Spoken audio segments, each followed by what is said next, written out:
선생님들 오늘 화요일인데 생각보다 되게 많이 나오셨네요. 선생님들. 오, 대단하십니다. 제가 칭찬의 박수를 쳐드릴게요. 저는 몇 분 안 나오실 것 같다 이 생각했는데 그래도 꽤 많이 나오셔서 다행입니다. 선생님들. 그래서 제가 힘차게 강의를 할게요. 그 다음에 2번을 보세요. 사회인지적 놀이 척도라고 해서 이거는 명칭을 기억을 하셔야 됩니다. 선생님들. 우리는 지금 앞에서 사회 놀이를 따로 공부하셨고 인지 놀이를 따로 공부하셨잖아요. 근데 루비는 그렇게 따로따로 체크하기보다는 얘네들을 한꺼번에 체크할 수도 있겠다 이렇게 생각이 든 거예요. 선생님들. 그래서 한 장 넘어가 보실까요? 326페이지 오시면은 이게 사회인지적 놀이 척도의 표인데요. 선생님들. 사회인지적 놀이 척도인데 선생님들께서는 뭐를 외우셔야 되냐 하면 맨 위에 인지적 수준이라고 돼 있죠. 인지적 수준이란 말 기억하시고 그다음에 옆에 보니까 사회적 수준이란 말 있죠? 이 말 외우시고요. 그 다음에 인지적 수준 그 하위에서 기능놀이, 구성놀이, 극놀이, 규칙 있는 게임이라고 적혀져 있죠. 얘네들은 다 인지놀이의 순서잖아요. 선생님들. 인지놀이 발달 순서죠. 기능놀이, 구성놀이, 극화놀이 혹은 극놀이라고 할 수도 있고 그다음에 규칙 있는 게 요거를 외우셔야 되고 그다음에 사회적 수준은 혼자놀이, 병행놀이, 집단놀이 이렇게 외우시면 되겠습니다. 우리가 파튼 같은 경우는 사회놀이를 어떻게 구분을 했냐 하면 단독놀이, 병행놀이, 연합놀이, 협동놀이 이렇게 구분했어요. 그죠? 그러면은 파튼하고 비교를 해보자면 혼자놀이는 단독놀이니까 괜찮잖아요.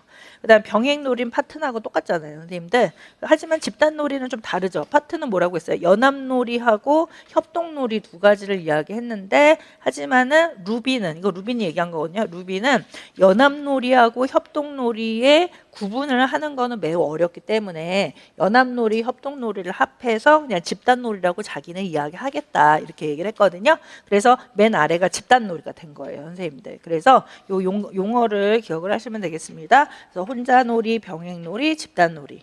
그 다음 인지적 수준은 기능놀이, 구성놀이, 극화놀이, 규칙 있는 게임. 얘를 보시고 그럼 보세요. 혼자놀이하고 기능놀이를 찾아보시면 혼자 기능놀이 이렇게 얘기를 하죠. 혼자 어떤 아이가 막 이거를 막 이렇게 흔드는 거를 계속 하고 있어요. 흔들었다 아니면 뒤집었다 이 놀이를 계속 반복하고 있어요. 그러면은 저 아이는 혼자 기능놀이를 하고 있다 이렇게 보는 거죠. 근데 이렇게 뒤집는 행동을 혼자 하는 게 아니라 옆에 있는 애도 똑같이 뒤집는 행동하고 있어요. 근데 상호작용이 없어요. 그러면은 뭐예요? 그죠? 병행 기능놀이가 되는 거죠. 병행 기능놀이. 그 아래처럼 병행 기능놀이. 또 아이들이 3명이서 누가 더 잘 뒤집나 우리 해볼까? 이러면서 3명이서 막 하고 있어요. 그러면 이제 집단 기능놀이가 되는 거고 그렇게 알아보자는 거예요. 어떤 건지 아시겠죠? 그래서 구성놀이도 만들 때 혼자 만들면 혼자 구성놀이, 옆에 있는 아이가 똑같은 걸 만들고 있으면은 병행 구성놀이 이렇게 되는 거죠. 2명 이상의 아이들이 얘기를 하면서 너 이거 빌려줘라든가 내가 도와줄게라고 하든가 말하면서 이제 뭔가를 만들고 있으면 그때는 집단 구성놀이가 되는 거죠. 그렇게 됩니다. 극화놀이도 그래요. 혼자 극화놀이, 혼자 자는 척, 먹는 척, 그다음에 뛰는 척, 뛰는 척인가요? 그죠? 뭐 이렇게 만드는 척, 뭐 이런 거 할 수 있지만 어떤 친구랑 같이 할 수 있죠. 친구랑 이제 비행기 접어가지고 슝 하고 있는데 옆에 있는 아이도 자기가 슝 하고 이렇게 놀아요. 그러면 나도 극화놀이 하지만 친구도 극화놀이 하는 거니까 그때는 병행 극화놀이다. 그다음에 둘이 역할을 맡아갖고 극화놀이 한다. 그러면 이제 집단 극화놀이가 되는 거예요. 어떻게 되는지 아시겠죠? 근데 규칙 있는 게임도 혼자 할 수 있죠. 병행도 할 수 있고 집단도 할 수 있다. 이렇게 이해를 하시면 되겠습니다. 그러면 선생님들께서 이제 시험 문제를 푸셔야 되잖아요. 루빈이 2번 정도 시험에 나왔거든요. 그래서 한 번은 어떻게 나왔냐면 극화놀이 있죠. 극화놀이하고 집단놀이가 가로가 나와가지고 여기 들어갈 말을 써라 이런 식으로 나왔습니다. 그래서 극화놀이 가로, 그다음에 집단놀이 가로가 돼서 극화놀이 써 넣는 거, 집단놀이 써 넣는 거 이게 시험에 나왔고요. 또 하나는 병행 구성놀이였나요? 병행 극화놀이. 병행 구성놀이인 것 같네요, 선생님들. 병행 구성놀이를 써요. 그러니까 이야기가 쭉 나와요. 어떤 아이가 어떻게 하고 놀고 있다라고 이렇게 구성놀이 하는 게 이렇게 써져 있고요. 이 두 아이가 하는 거를 루빈의 사회인지적 놀이척도에서 뭐라고 하냐? 정답은 뭐예요?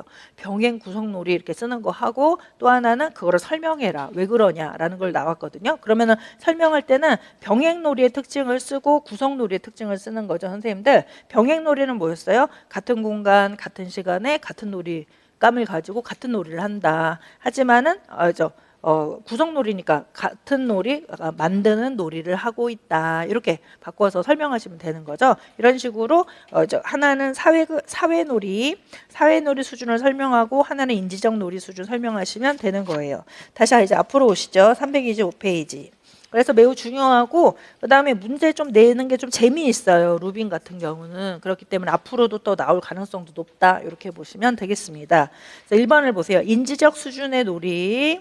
그다음 두 번째 사회적 수준의 놀이 이렇게 됐고, 인지적 수준의 놀이는 우리 앞에서 공부하셨던 인지 놀이 수준하고 똑같은 거예요. 선생님들. 기능 놀이, 기능은 어떤 말 반드시 써야 된다고요. 선생님들. 반복이라는 말 써서 넣어갖고 말을 만드셔야 돼요. 그 다음에 구성놀이는 만들기예요. 일단 만드는 거, 뭔가 창조해야 되는 거, 만드는 거. 그 다음에 극화놀이는 가작화 활동하는 거, 역할 맡아갖고 가작화 상징놀이 하는 거. 그 다음에 규칙 있는 게임은 정해진 규칙을 수용해서 이 규칙에 따라 진행하는 놀이다. 이렇게 보시면 되겠습니다. 그 다음에 2번을 보세요. 사회적 수준의 놀이는 혼자놀이, 병행놀이, 집단놀이인데 파트 내에 그 사회놀이 수준을 가지고 와서 사용한 것 같기는 하지만은 파트하고 좀 다른 거는 디귿에서 집단놀이가 다르다. 이렇게 말씀을 아까 드렸어요. 선생님들. 파트는 연합놀이, 협동놀이라고 했는데 그 연합놀이, 협동놀이를 합해서 집단놀이라고 표시했다. 누가요? 루빈이 그렇게 얘기했다. 아시겠죠? 그 다음에 3번을 보세요. 비놀이 행동은 몰입도 잘 못하고 좀 방관자적 행동, 그냥 구경하는 거. 전이 행동이라는 거는 소꿉놀이 하다가 그다음에 블록놀이 하러 가는 그 도중을 전이 행동이라고 하는 거예요. 바꾸는 거, 놀이를 바꾸는 거. 이거 놀이 하다가 에이 안 할래, 딴 놀이 해야지 라고 하는 게 전이 행동이에요. 혹은 학업 관련 활동은 놀이라고 볼 수가 없다. 이렇게 얘기를 한 겁니다. 또는 교사가 내준 과제를 하는 거, 이것도 놀이라고 볼 수는 없다는 거예요. 그래서 색칠하기, 학습지, 컴퓨터 활동처럼 색칠하기가 어떤 때는 놀이 활동이 될 수도 있겠죠. 하지만 교사가 시켜서 했다라고 한다면 그때는 놀이라고 볼 수가 없다. 이렇게 얘기를 한 거예요. 됐습니다. 그다음 326페이지로 오세요. 여기에서 선생님들 일단은 우리 시험 문제는 우리 아까 지난 시간에는 325페이지 1번에 하우웨어 메더슨이 시험 문제 나왔다 이렇게 말씀을 드렸고, 그 중에서 6번에 복합적 사회 가작화 놀이가 시험 문제 한 번 나왔어요 선생님들. 근데 루비는 2번이나 나왔거든요. 그러니까 불공평하잖아요. 그러니까 하우웨어도 한 번 더 나올 가능성이 있는 거예요 선생님들. 하지만 루비는 제가 보더라도 문제 내기가 되게 쉬우면서 문제 내면서 성취감을 느낄 수 있는 내용이에요. 내면서 흐뭇해요. 아, 이거는 잘 모르겠지. 이 정도 공부한 사람이면 진짜 합격해도 되는 사람이야. 이렇게 생각할 정도로 문제 낼 때 기분이 좋거든요. 그러니까 얘 또 한 번 나올 수 있어요, 선생님들. 그러니까 루빈도 중요하게 이제 보셔야 되고요. 또 하나 시험 문제 나온 거 먼저 볼게요, 선생님들. 328페이지 오세요. 328페이지에 놀이성 척도라는 게 있습니다. 여기에서 놀이성을 다양한 환경에서 질적인 놀이 상호작용을 하는 내적 성향이라고 해요. 이걸 놀이성도 네모하세요, 선생님들. 놀이성이 뭐냐?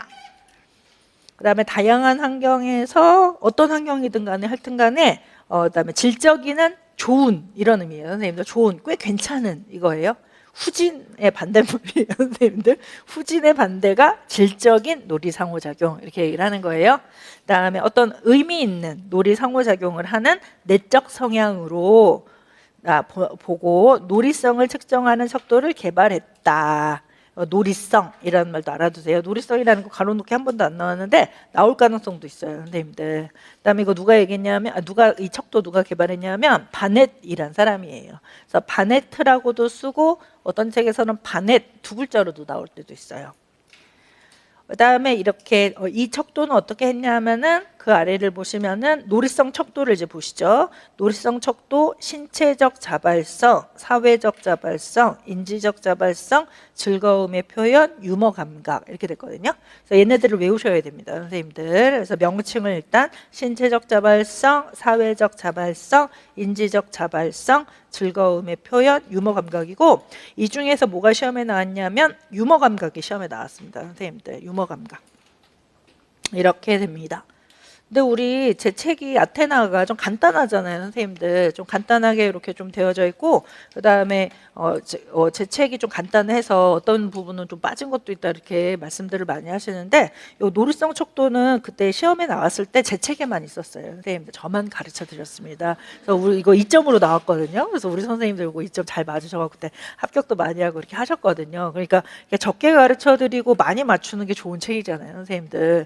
많이 가르쳐 드리고 적게 맞추는 것보다는 적게 가르쳐 드리고 많이 맞추는 게 좋은 거죠, 선생님들. 그래서 책을 제가 만들 때 그냥 막 이렇게 선생님들 그냥 뭐 이렇게 전공의 내용들을 뭐 그냥 아무 거름 없이 다 넣는다기보다는 제가 정선을 해서 이 정도는 나올 만하다, 이 정도는 출제자가 눈에 끌리겠다라는 걸 정선하고 정선해서 그렇게 넣은 거기 때문에 이 자체 책이 그렇게 나쁘지만은 않으니까 선생님들 믿고, 좋다는 소리예요, 선생님들. 매우 좋으니까 믿고 선생님들 공부 열심히 하시면은 좋을 것 같습니다. 아시겠죠? 그다음에 이제 이렇게 좀 기본소가 좀 간단해야 기본소를 선생님들이 다 섭렵을 하시면 그 외에 다른 강론서 좀 읽을 그런 여유가 좀 생겨요. 근데 기본소가 너무 복잡하면 그거 하느라고 다른 것도 못 보니까. 그러니까 선생님들이 하실 거는 1에서 5월까지 기본소를 잘 마스터하는 거.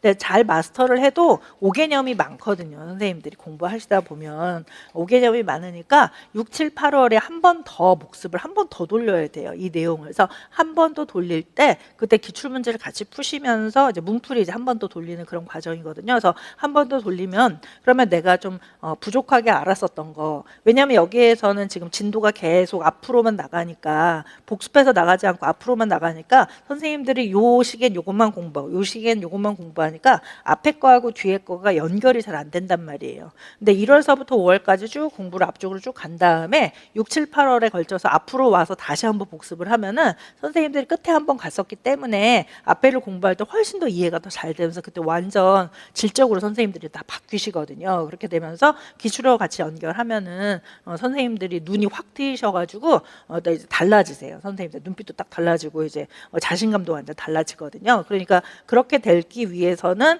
5월까지는 선생님들이 최대한 최선을 다해서 가르쳐 드리는 거, 아테나 가르쳐 드리는 거, 또 우리 논술 공부하는 걔네들을 아주 알뜰하게 공부를 잘 해내셔야 돼요. 근데 그것만 해서는 아마 안 될 거다라는 거 생각하신다면 선생님들께서 공부하시면서 너무 그렇게 압박받으실 필요가 없어요. 외웠는데 잊어버리더라, 어우 진짜 스트레스 받아, 그럴 필요가 없고, 내가 한번 외웠다라는 데 의의를 가지시고 넘어가시면 나중에 6, 7, 8월에는 더 빨리 외워져요. 지금 뭐 외울 때 30분 걸리던 게 그때는 뭐 5분이면 막 외워지니까 지금 막 스트레스 받을 필요가 없단 말이에요. 지금은 전반적으로 전체적으로 다 이해를 해놓으신 다음에 좀 더 세세하게 하는 거 6, 7, 8월을 외우거나, 아니면 그렇게도 안 된다면 9, 10월에 한 번 더 있거든요. 외울 기회가 또 있으니까 외울 시간이 많습니다, 선생님들. 그러니까 지금 공부하면서 뒤돌았으면 자꾸 잊어버려요. 그러면 너무나 당연한 거고, 그거는 그냥 괜찮은 거니까 일단 한번 잊어버려도 외운다 이렇게 생각하시면서 좀 편하게 가시면 좋을 것 같아요. 그렇게 하고 대신에 이제 내가 어느 정도 시간을 좀 채워서 공부했다 그럼 칭찬해 주시면 되는 거예요. 그래도 내가 잊어버렸지만 또 했다, 잊어버렸지만 내가 했다 이렇게 하면은 언젠가는 내가 이거 외워져 있었네, 머릿속에 완전 술술 나오네, 이렇게 되면은 들어가서 당연히 고득점을 합격하시는 거죠, 선생님들. 그래서 그냥 마음 편안하게 5월까지 대신에 성실하게만 공부하시면 돼요. 328페이지 다시 오시죠. 그래서 이제 유머 감각이 시험에 나왔었다. 그러면 이제 선생님들이 이제 어떤 시험 문제가 어떻게 나왔냐면은 유아의 어떤 특징이 쭉 나와요. 그 아이 뭐 민수라고 한다. 민수는 이런 식으로 놀더라고요. 그래서 이런 식으로 놉니다. 그래서 밑줄 그어놓고서 그 두 가지 특징을 갖고 있는 바넷의 놀이성 척도의 척도 명칭을 써라. 이게 문제였었거든요. 그러니까 유머 감각의 특징을 써놓고서 이것의 놀이성 척도의 명칭이 뭐냐 이런 식으로 나왔으니까 선생님들께서는 그 문항이 있죠, 선생님들. 그 문항을 외울 필요는 없지만은 연결은 시킬 수 있어야 돼요. 어떤 건지 아시겠죠? 그러니까 예를 들어서 유머 감각 보세요. 19번을 보시면 19번 볼 거예요. 다른 유아들과 농담을 즐긴다. 막 농담하면서 킥킥거리면서 웃는 아이들이 있어요. 그죠? 재미있게 뭐 하든 뭐 이렇게 원숭이 소리도 내고 막 이러면서 노는 아이들이 있단 말이에요. 그 다음에 다른 사람을 조용하게 놀린다. 조용하게 놀리는 거는 진짜 너는 못생겼다 이렇게 못되게 놀리는 게 아니라 그냥 재밌게 놀리는 거예요. 너 아까 그거 못됐잖아. 나는 지금 잘한다. 약간 이런 식으로 좀 재밌게 놀리는 거. 난 재미있는 이야기를 웃긴 얘기를 좀 잘하는 거예요. 난 재미있는 이야기에 까르르 하고 잘 웃고 난 익살도 잘 부리고 이렇게 하는 아이들의 특성은 유머 감각이 있다 이렇게 얘기를 하는 겁니다.